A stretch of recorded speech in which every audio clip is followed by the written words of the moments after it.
प्रिय विद्यार्थियों, स्वागत है आपका BA third year political science class में। पॉलिटिकल साइंस विषय का जो आपका सेकंड पेपर है, द्वितीय विश्व युद्धोत्तर अंतर्राष्ट्रीय संबंध एवं भारत की विदेश नीति। इस पेपर के सेवन्थ चैप्टर पर हम आज से इस वीडियो के माध्यम से डिस्कशन शुरू करेंगे।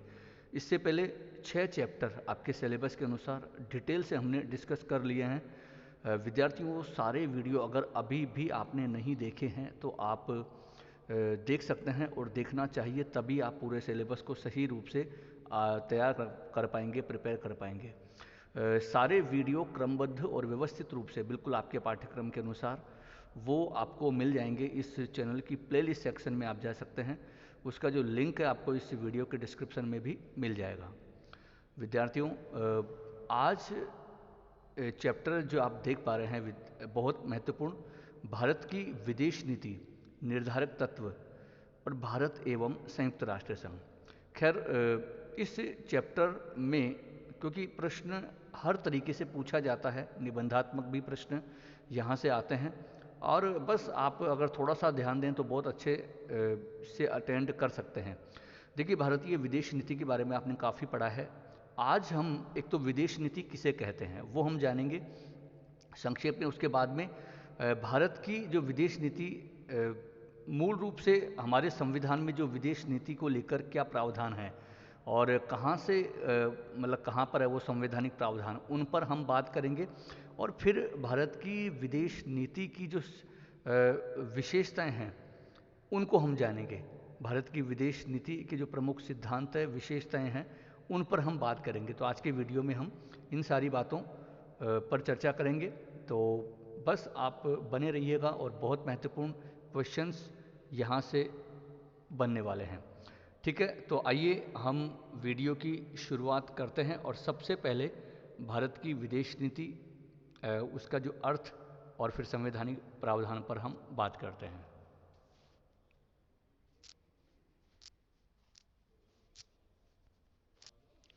विद्यार्थियों, आप सामने देख पा रहे हैं, सबसे पहले हमारे सामने जो प्रश्न है, विदेश नीति का क्या मतलब होता है। देखिए, भारत की विदेश नीति पर हम डिटेल से चर्चा करेंगे, लेकिन हमें ये तो पता होना चाहिए कि विदेश नीति होती क्या है। कोई भी देश हो, किसी भी देश की अन्य देशों के साथ उसके कैसे संबंध होंगे, कैसी वो पॉलिसी बनाएगा उस देश के साथ। अब प्रत्येक देश के साथ अलग अलग हो सकती है, लेकिन यहाँ एक कॉन्सेप्ट के रूप में विदेश नीति का मतलब यही होता है कि किसी भी एक देश का अन्य देश के साथ जो उसका संबंध है, मतलब उसकी जो पॉलिसी है, उसकी जो नीति है, वो किस नीति के तहत वो अपने रिलेशन रखेगा अन्य देशों के साथ, तो वो उसे हम सामान्य शब्दों में कहते हैं विदेश नीति। ठीक है, तो अगर परीक्षा में आपसे पूछा जाए तो आप बता सकते हैं संक्षेप में, अगर 2 नंबर का प्रश्न है, 1 नंबर का प्रश्न है। अब देखिए, अगर भारत की हम बात करें तो विद्यार्थियों, भारत की विदेश नीति को लेकर संविधान की हम बात करेंगे। आप देख पा रहे हैं संविधान में बहुत महत्वपूर्ण बात कही गई है।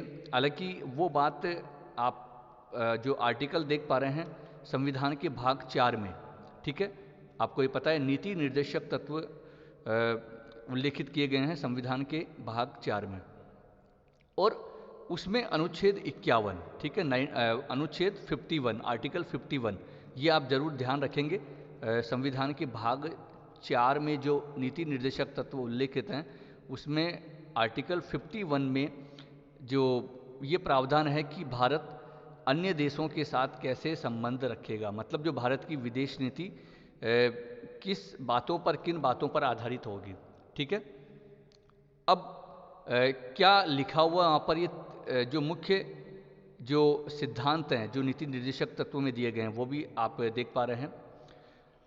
सबसे पहले अंतर्राष्ट्रीय शांति एवं सुरक्षा को प्रोत्साहन देने की बात की गई है कि भारत की विदेश नीति एक तो इस बात पर आधारित होगी कि हम अंतर्राष्ट्रीय शांति एवं सुरक्षा को प्रोत्साहित करेंगे, मतलब कोई ऐसा कार्य नहीं करेंगे जिससे वैश्विक स्तर पर अशांति पैदा हो या असुरक्षित माहौल बने। ठीक है, दूसरा आप देख पा रहे हैं उचित एवं सम्मानजनक संबंधों को बनाना। जो देशों के साथ, राज्यों के मध्य, मतलब देश, या राज्य का मतलब देश है, देशों के साथ उचित एवं सम्मानजनक संबंध बनाना, मतलब जिस देश के साथ जैसा संबंध बनाना, कोशिश ये की जाएगी पूरी कि सम्मानजनक, सबके साथ बेहतर रिलेशनशिप हो, सबके साथ एक, चाहे वो देश छोटा हो, बड़ा हो, कमज़ोर हो, शक्तिशाली हो, एक सम्मान पूर्वक जो व्यवहार है, सम्मान पूर्वक संबंध है प्रत्येक देश के साथ होंगे। ठीक है। तीसरा जो आप देख पा रहे हैं कि राष्ट्रों के मध्य जो, मतलब राष्ट्रों के मध्य जो संबंध होंगे, जो बनाए जाएंगे भारत के द्वारा, वो अंतर्राष्ट्रीय कोई भी संधि की गई हो या अंतर्राष्ट्रीय कोई सिद्धांत है जो संयुक्त राष्ट्र संघ जैसे, तो उनको सबको फॉलो किया जाएगा, उनको माना जाएगा। ठीक है। अंतर्राष्ट्रीय जो कानून है, अंतर्राष्ट्रीय जो कोई संधि है, उनके आधार पर जो अन्य देशों के साथ संबंधों को स्थापित किया जाएगा। ठीक है। अगर मान लीजिए कोई अंतर्राष्ट्रीय विवाद है, मान लीजिए किसी देश के साथ भारत का विवाद है या कोई अंतर्राष्ट्रीय विवाद है, तो उसके शांतिपूर्वक समाधान को बढ़ावा देना। ठीक है। मतलब ये कोशिश है की जाएगी उस समस्या का, उस अंतर्राष्ट्रीय समस्या का शांतिपूर्वक तरीके से समाधान किया जाए। ठीक है।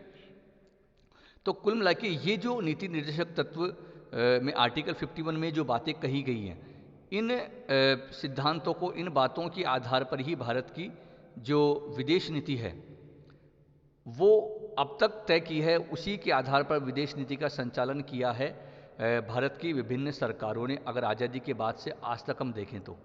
ठीक है। मतलब भारत की पहली कोशिश तो ये होती है, लेकिन अगर मान लीजिए अगर सामने वाले देश जो कोई अब शत्रुतापूर्ण व्यवहार करे या गलत व्यवहार करे, तो फिर उसका जवाब देने में भी भारत ने कोताही नहीं बरती है। लेकिन जो पहल रूप से, फर्स्ट रूप से भारत की पूरी कोशिश सभी देशों के साथ सम्मानपूर्वक, शांतिपूर्वक, बेहतर संबंध बनाए रखने की है। तो ये संवैधानिक प्रावधान, अगर आपसे पूछा जाए कि भारत की विदेश नीति को लेकर क्या संवैधानिक प्रावधान है, संविधान में कोई बात कही गई है, तो आप बता सकते हैं ये आर्टिकल के साथ थोड़ी बातें हैं। ठीक है। तो कहीं आपको विदेश नीति समझ में आ गई होगी और आपके जो भारत के संविधान में जो इस विदेश नीति को लेकर या अन्य देशों के साथ संबंधों को लेकर जो सिद्धांत दिए गए हैं वो आपको समझ में आ गए होंगे। अब विद्यार्थियों,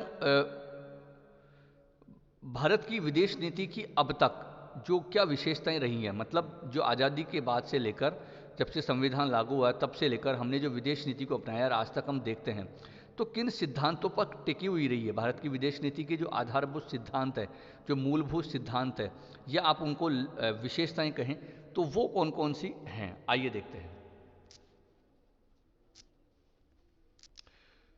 विद्यार्थियों, अब तक स्वतंत्रता के बाद से लेकर अब तक जो भारत की विदेश नीति को हम देखते हैं, विभिन्न सरकारों ने अन्य देशों के साथ जो संबंधों को लेकर जो नीति अपनाई है उनको हम देखते हैं। तो ये जो सामने आप पॉइंट देख पा रहे हैं, इन पॉइंटों से आपको पता लगता है कि ये जो मूलभूत आधारभूत बातें रही हैं, जो हमारी विदेश नीति की आप उनको सिद्धांत कह सकते हैं, विशेषताएं कह सकते हैं, तो इन सिद्धांतों पर आधारित रही है हमारी विदेश नीति। आइए उन पर थोड़ी थोड़ी चर्चा करते हैं। पहला पॉइंट आप देख पा रहे हैं, गुट निरपेक्षता या असंलग्नता की नीति। देखिए विद्यार्थियों, अगर हम ये कहें कि भारत की विदेश नीति, जब विशेषकर आज़ादी के बाद भारत की विदेश नीति की जो आधारभूत सिद्धांत, जो मूलभूत सिद्धांतों में सबसे प्रमुख है कि ये गुट निरपेक्षता या असंलग्नता की नीति। क्योंकि ये क्या है, हालांकि डिटेल से इसको हम आगे नेक्स्ट चैप्टर आएगा उसमें हम समझेंगे, लेकिन अगर संक्षेप में बात करूं तो आपको पता है कि 1945 में द्वितीय विश्व युद्ध समाप्त तो मतलब हो चुका था, और लेकिन शीत युद्ध का आरंभ हो गया था। पूरा विश्व है दो गुटों में बंट गया था, मतलब गुटों की राजनीति थी। और भारत भी उन्हीं दिनों, भारत को आज़ादी मिली थी आपको पता है 1947 में।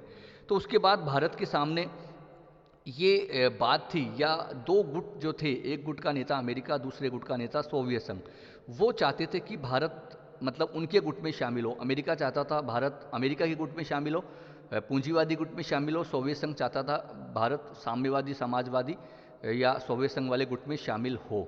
लेकिन यहाँ भारत और कुछ अन्य देश हैं, उन्होंने, जो नव स्वतंत्र राष्ट्र थे उस समय, उन्होंने किसी भी गुट में शामिल होने की बजाय बल्कि एक नई नीति को जन्म दिया, और वो ही नीति है ये गुट निरपेक्षता, मतलब गुटों से अलग रहने की नीति। और विद्यार्थियों, ये बड़ी महत्वपूर्ण बात है, आप इसको अगर व्यापक रूप से समझेंगे तो समझ में आ जाएगा।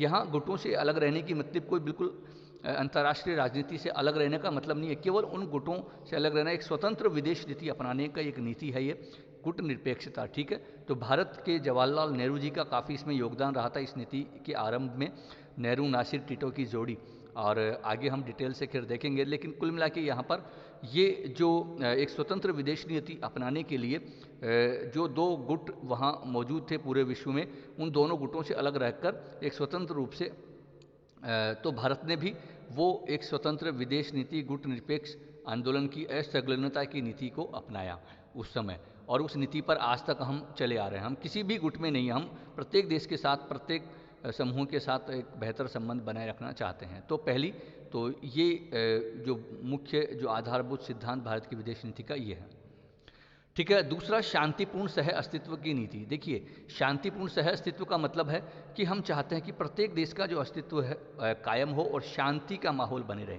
शांतिपूर्ण सह अस्तित्व, प्रत्येक देश के अस्तित्व को हम स्वीकार करेंगे एक शांतिपूर्वक माहौल में, ठीक है। तो ये हमारी नीति रही है शुरू से। ऐसा नहीं है कि किसी भी देश को अस्थिर करने की हमारी नीति रही हो, ऐसा बिल्कुल नहीं है।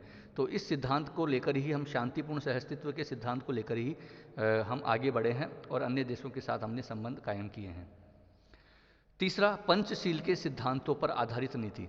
पंचशील के सिद्धांतों का आपको पता है विद्यार्थियों, भारत और चीन के मध्य एक समझौता हुआ था 1954 में, ठीक है, अप्रैल 1954 में। उसमें भी ये सबसे पहले पंचशील के समझौते का साइन हुआ था, और भारत ने न केवल चीन के साथ उस समय साइन किया था, हालांकि चीन ने तो खैर धोखा दिया भारत को आगे चलकर और भारत पर आक्रमण किया, लेकिन भारत ने अपनी जो विदेश नीति का ही सिद्धांत इसको बना लिया। यद्यपि ये पंचशील का सिद्धांत समझौता है वो भारत और चीन के मध्य 1954 में हुआ था, लेकिन ये पंचशील के सिद्धांतों को भारत ने अपनी विदेश नीति का ही अंग बना लिया। ये क्या है पंचशील, आपको पता है कि जैसे इसमें अनाक्रमण, मतलब हम किसी भी देश पर आक्रमण नहीं करेंगे से पहले से। अगर कोई हमारे ऊपर करेगा तो उसका तो जवाब हम देंगे, लेकिन हम पहले से कोई आक्रमण नहीं करेंगे। हस्तक्षेप, हम किसी भी देश की जो के आंतरिक मामलों में हस्तक्षेप हम नहीं करेंगे, ठीक है। हम किसी भी देश की एकता और अखंडता को बनाए रखेंगे, उनके जो उस पर कोई को आँच नहीं पहुंचाएंगे। पारस्परिक लाभ या समान जो एक तरह से लाभ की हम बात करेंगे, पारस्परिक लाभ संबंध कायम करेंगे सभी देशों के साथ, ठीक है। तो ये कुल जो 5 पंचशील के सिद्धांत थे।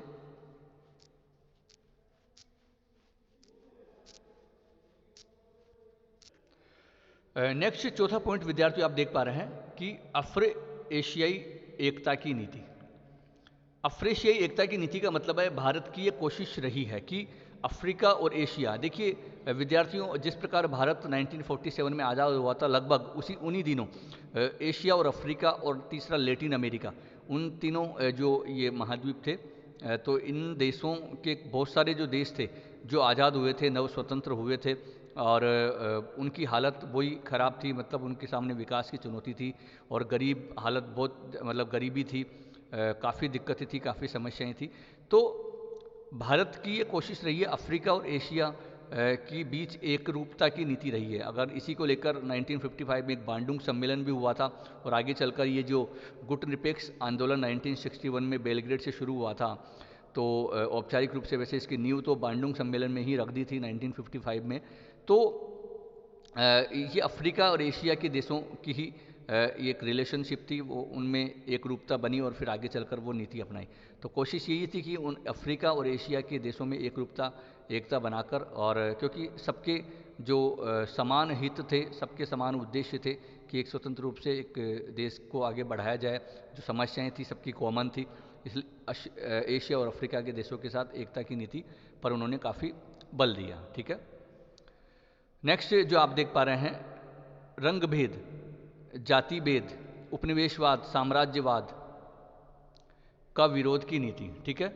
ये सब भारत भी इनका खुद शिकार रहा है, ठीक है। और भारत ने अपने विदेश नीति के एक तरह सिद्धांतों में इसको अपनाया कि जहाँ कहीं भी विश्व में रंग भेद, जाति भेद या साम्राज्यवाद और उपनिवेशवाद की पॉलिसी होगी उसका विरोध किया जाएगा और उसको विश्व से समाप्त करने की कोशिश की जाएगी। ठीक है, तो ये पूरी पूरी कोशिश भारत की थी और भारत ने काफ़ी इस क्षेत्र में काम भी किया और विश्व में रंग भेद और जाति भेद, जो काले गोरे के आधार पर जो भेदभाव होता था दक्षिण अफ्रीका में और भारत में भी इससे पहले होता था। ठीक है, और जो उपनिवेशवाद साम्राज्यवाद जहाँ भी था उनको समाप्त करने के लिए, तो कुल मिला के इनका विरोध करने की नीति भारत ने अपनाई। नेक्स्ट, जो छठा आप देख पा रहे हैं, संयुक्त राष्ट्र संघ में विश्वास की नीति। भारत ने संयुक्त राष्ट्र संघ जैसे एक अंतर्राष्ट्रीय संस्थाओं का काफ़ी विश्वास किया और उनको आगे बढ़ाने में योगदान दिया। संयुक्त राष्ट्र संघ आपको पता है 1945 में जब द्वितीय विश्व युद्ध समाप्त हुआ तो एक फिर 24 अक्टूबर 1945 को संयुक्त राष्ट्र संघ की नींव रखी। इसके बारे में हम डिटेल से चर्चा कर चुके हैं पहले, वो सारी वीडियो आप देख सकते हैं। तो संयुक्त राष्ट्र संघ की जो नीति है, पॉलिसी है, उनके जो सिद्धांत है, उद्देश्य हैं, लक्ष्य हैं, उनमें भी भारत का पूरा एक तरह से पक्ष रहा है। भारत ने पूरी कोशिश की है। भारत की जो विदेश नीति है लगभग जो उसी से मिलती जुलती है कि अंतर्राष्ट्रीय शांति, क्योंकि संयुक्त राष्ट्र संघ का जो मूल उद्देश्य यही है कि अंतर्राष्ट्रीय शांति एवं सुरक्षा को कायम करना, तो भारत की विदेश नीति का भी ये मूल उद्देश्य रहा है। तो कुल मिला के संयुक्त राष्ट्र संघ जैसी अंतर्राष्ट्रीय संस्थाएं थी जिससे कि अंतर्राष्ट्रीय स्तर पर शांति कायम हो, तो उनका पक्ष पोषण किया है भारत ने, विश्वास किया है, उनके जो पूरे नियम कानून को माना भी है और काफ़ी योगदान भी दिया है। उसको योगदान को भी आगे हम इस चैप्टर में ही पढ़ेंगे कि संयुक्त राष्ट्र संघ में भारत का क्या योगदान रहा है। नेक्स्ट आप देख पा रहे हैं पॉइंट 7वां, सभी राष्ट्रों के साथ मैत्रीपूर्ण संबंध बनाए रखने की नीति। ठीक है, सभी राष्ट्रों के साथ भारत की ये कोशिश रही है पूरी कि बस प्रत्येक देश के साथ, चाहे पड़ोसी देश हों, अन्य देश हों, सबके साथ मैत्रीपूर्ण संबंध कायम किया जाए, किसी भी देश के साथ दुश्मनी ना हो, सबके साथ एक बेहतर माहौल में काम हो। और विदेश नीति तो ये बहुत महत्वपूर्ण बात रही है। हालांकि अब सामने वाला देश ने, अगर कई बार हुआ है कि पाकिस्तान ने, चीन ने भारत पर आक्रमण किए हैं, हालांकि उसका जवाब भी भारत ने दिया है, लेकिन फिर भी भारत की एक कोशिश रही उनके साथ मित्रतापूर्ण व्यवहार किया जाए, बातचीत की जाए, कोई समस्या है उनका बातचीत के माध्यम से शांतिपूर्ण तरीके से समाधान किया जाए। तो ये कोशिश रही है भारत की विदेश नीति का, ये भी एक सिद्धांत रहा। ठीक है, साधनों की पवित्रता की नीति। विद्यार्थियों, नेक्स्ट पॉइंट आप देख पा रहे हैं, इसका मतलब यह है कि भारत पवित्र साधन अपनाएगा। मतलब अगर मान लीजिए किसी भी देश के साथ अगर कोई दिक्कत आई है, कोई विवाद हुआ है, तो उसको शांतिपूर्वक तरीके से ही, बातचीत के द्वारा ही, संधि समझौते के द्वारा ही, ये नहीं आक्रमण किया हो। ऐसा कोई इतिहास में ऐसा कहीं भी वो नहीं है कि भारत ने अब तक आज़ादी के बाद स्वयं चला के किसी देश पर आक्रमण किया हो, चला के नहीं। लेकिन हाँ, यह है कि सामने से भारत पर पाकिस्तान ने आक्रमण किया कई बार, 3-4 बार, और चीन ने आक्रमण किया, लेकिन उसका फिर मुंह तोड़ जवाब भी दिया है और जीत भी हासिल करी है। केवल चीन के साथ तो खैर भारत को काफ़ी हार हुई है, लेकिन वहाँ भी विश्वासघात चीन ने किया है। इसलिए तो कहने का मतलब है, और उसके बाद भी, मतलब पाकिस्तान के बार बार आक्रमण के बाद भी, या अन्य देशों चीन के बार बार आक्रमण के या कई घुसपैठ के बाद भी भारत ने उनके साथ बातचीत की ही कोशिश की है, एक पवित्र साधनों को अपनाने की ही बात कही है। परमाणु आज शक्ति भारत है, लेकिन भारत ने परमाणु नीति में भी ये बात कही है कि हम शांतिपूर्वक साधनों, शांतिपूर्वक तरीके से ही जो तकनीक का प्रयोग करेंगे हम। तो कहने का मतलब एक पवित्र साधनों के आधार पर, ऐसा नहीं है कि कोई अगर मान लीजिए हथियार विकसित किए हों, शस्त्र विकसित किए हों, तो उनका प्रयोग करने पर भारत ने जोर दिया हो, बल दिया हो, लेकिन पवित्र साधनों को भी अपनाने की बात भारत ने कही है। ठीक है, नेक्स्ट जो आप देख पा रहे हैं, विरोधी गुटों के मध्य सेतु बनाने की नीति। कोशिश की है कि कोई विरोधी देश है, किन्हीं देशों में टकराव है, तो उनके मध्य एक सेतु का काम किया जाए और उनमें संबंध बेहतर किया जाए। ये कोशिश भारत की रही है, एक सेतु का काम, एक मतलब पुल का काम किया जाए।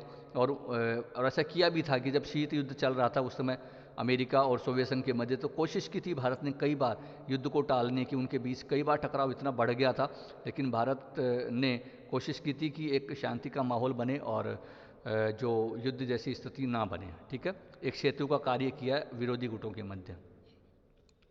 तो ये कुछ पॉइंट विद्यार्थियों, जिनके माध्यम से आपको ये पता लगा है कि भारत की विदेश नीति अब तक कैसी रही है और किस सिद्धांतों को लेते हुए भारत आगे बढ़ा है अपने विदेशिक संबंधों को लेकर, वैदेशिक नीति को लेकर। तो परीक्षा में कई बार विद्यार्थियों ये प्रश्न पूछा जाता है निबंधात्मक प्रश्न भी आता है कि भारत की विदेश नीति के प्रमुख सिद्धांत या विशेषताएं बताइए। तो आप बाकायदा बिल्कुल आप भारत की पहले तो विदेश नीति का अर्थ बताते हुए जैसे मैंने बताया आपको, और भारत की जो संविधान में जो प्रावधान है विदेश नीति को लेकर वो आप बताते हुए फिर भारत की विदेश नीति के प्रमुख सिद्धांत ये आप ज़रूर बताएं, जिससे कि एक बेहतर प्रेजेंटेशन आपका होगा।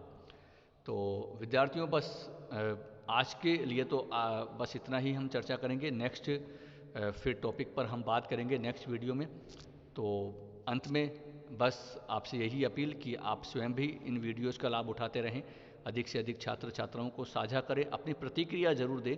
आपको अगर वीडियो पसंद आता है तो लाइक करें, अगर पसंद नहीं आता है तो डिसलाइक करें। क्यों पसंद नहीं आया तो आप कमेंट बॉक्स में बताएं, अपनी बात कह सकते हैं, ठीक है। लेकिन प्रतिक्रिया ज़रूर दें और इन वीडियोज़ का लाभ उठाएं। जो मेहनत आप लोगों के लिए की जा रही है तो उसका पूरा पूरा लाभ उठाएं और अन्य छात्र छात्राओं को भी ये सूचना दें। तो आज के लिए इतना ही, नेक्स्ट वीडियो में फिर मिलते हैं। बहुत बहुत धन्यवाद।